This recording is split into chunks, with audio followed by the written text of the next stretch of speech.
Hello everyone, welcome to LM Sadbhama classes.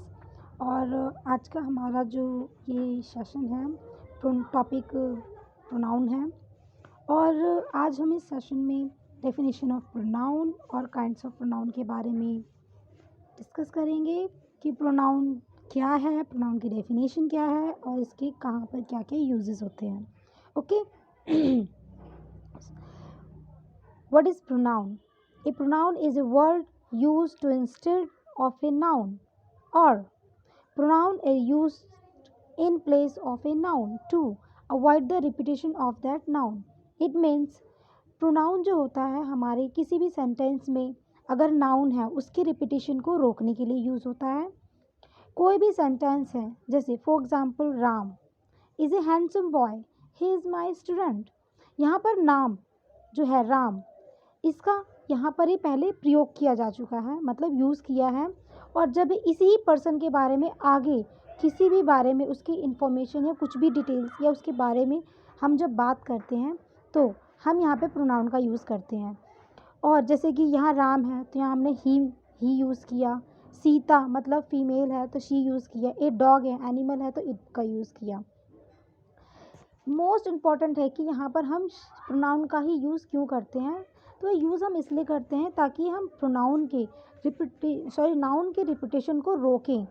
इससे क्या होता है कि जब बार बार जैसे कि Sita is a beautiful girl, Sita lives with her husband, तो बार बार हम सीता के बारे में अगर कोई मैं बात बोल रही बार बार सीता सीता सीता सीता करूँगी तो वो ऑकवर्ड सा हो जाता है और हमारे जो सेंटेंसेस होते हैं ना उसके जो जो अट्रैक्टिवनेस होती है वो बिल्कुल ही ख़राब कर देता है और बोलने में भी वियर्ड लगता है। अगर आप स्टोरी बना रहे हो या कुछ भी कर रहे हो, स्टोरी बना रहे हो या किसी से बात भी कर रहे हो, बार बार आप स्टोरी के अंदर अगर आप किसी एनिमल के बारे में कोई स्टोरी है, एनिमल के बारे में कोई स्टोरी चल रही है, बार बार टर्टल टर्टल नहीं लिख सकते या रैबिट रैबिट नहीं लिख सकते, या कोई नाम है राम के बारे में स्टोरी लिख रहे हो तो बार बार राम तो नहीं लिखोगे, उसके बाद आप ही का यूज़ करते हैं या जो भी जिस तरीके से भी आप चलता है।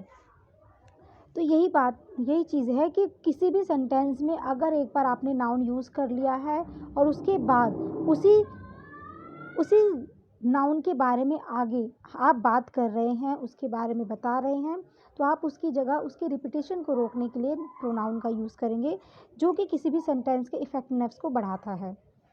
अब काइंड्स ऑफ प्रोनाउंस। प्रोनाउंस के कई टाइप्स हैं, 11 टाइप्स हैं। वन बाय वन मैं आपको सारा एक्सप्लेन करूँगी। First is personal pronouns, possessive pronouns, demonstrative pronouns, distributive pronoun, reciprocal pronoun, reflexive pronoun, emphatic or emphasizing pronoun, indefinite pronoun, relative pronoun, interrogative pronoun और exclamative pronoun। ये 11 pronoun हैं और हम one by one मैं आपको detail में बताने वाली हूँ। काइंड्स ऑफ प्रोनाउन में first is personal pronoun. Personal pronoun जो होता है ये होता है पुरुषवाचक, जिसे हिंदी में कहा जाता है। तो ये हमारे पर्सनल मतलब व्यक्ति से रिलेटेड होता है, जैसे कि वह, ठीक है, जब वह, यह, जैसे आई, मैं, ही, उसे, उसका, इट, मी, मुझे, ही, देम, उसे या उन्हें, अस, वी, दे, यू, ये सारी चीज़ें हैंगी, ये पर्सनल प्रोनाउन से रिलेटेड हैं। पर्सनल प्रोनाउन में कुछ आपको ज़्यादा नहीं है कि बस जितना भी मतलब जो भी एक अपने पर्सनल चीज़ों के लिए हम होता है, सब्जेक्ट में यूज़ होता है, वही होता है personal pronoun. Second is possessive pronoun. Possessive pronoun, what is possessive pronoun? Possessive pronoun हमेशा ही पॉजेसिव मतलब ऑनर, अधिकार के लिए यूज़ होता है। जैसे कि a possessive pronoun is a pronoun that is use to indicate possession of ownership, मतलब कि अधिकार के लिए अपनी कोई चीज़ बताना कि ये चीज़ मेरी है, this is mine.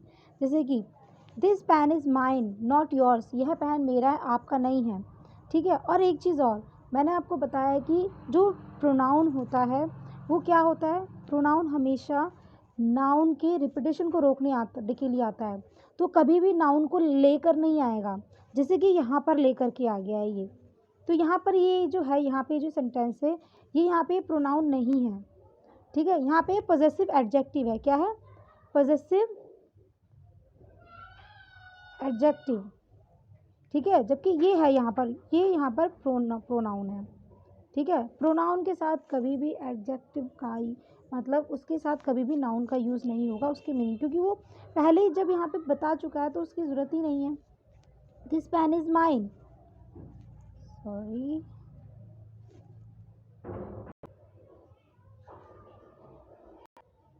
Next is yours, his, hers, yours, ours, yours, theirs.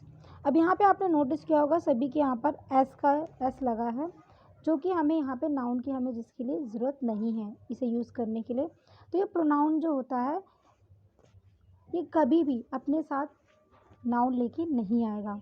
यहाँ पे ऑलरेडी पहले से ही ये नाउन के इसी के लिए ही, ये इसी के लिए तो यूज़ हो रहा है। These glasses are mine not yours, यह ग्लासेस मेरे हैं आपके नहीं हैं, ठीक है। This is my brother's books, ये मेरे भाई की किताब है।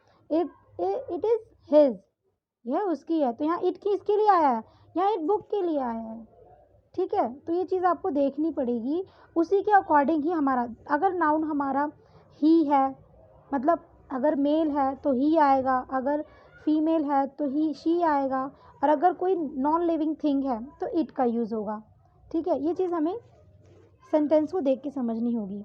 ही offer to swap his camera for hers, ठीक है, कैमरेज की बात कर रहे हैं। और I will show you to your room, yours is next door. इसी तरीके से the house is yours, the ship is theirs. तो इसी तरीके से हम यहाँ पर पॉजेसिव में यूज़ करते हैं। Next is demonstrative pronoun. Demonstrative pronoun क्या होता है, संकेतवाचक, मतलब कि किसी को हम पॉइंट करते हैं, मतलब हम बताते हैं यह दिस इज़ माई, ठीक है, बताना चीज़ों को, जैसे कुछ जैसे दिस हो गया, दैट हो गया, दीज, दो, सच, द सेम, ये जितने भी हैंगे मैंने बताया आपको, ये सारे डेमोन्स्ट्रेटिव प्रोनाउन होंगे। जैसे कि अब दिस बताया मैंने आपको, दिस जो हैगा सिंगुलर होता है और दीज प्लुरल होता है, जबकि दिस जो होता है वो एक वचन मतलब सिंगुलर के लिए आता है, और दीज जो होता है वो प्लुरल के आता है। दिस जो होता है वो क्लोज के लिए आता है, ठीक है। ये दीज और दिस मतलब ये दोनों क्लोज के लिए आता है, पर ये सिंगुलर होता है और ये सिंगुलर होता है, और ये क्या होता है, ये प्लुरल होता है, ठीक है। दैट ये भी, ये दूर के लिए आता है, फॉर दूर के लिए आता है थोड़ी सी दूरी पर, लेकिन ये सिंगुलर होता है, ठीक है, और ये प्लुरल होता है।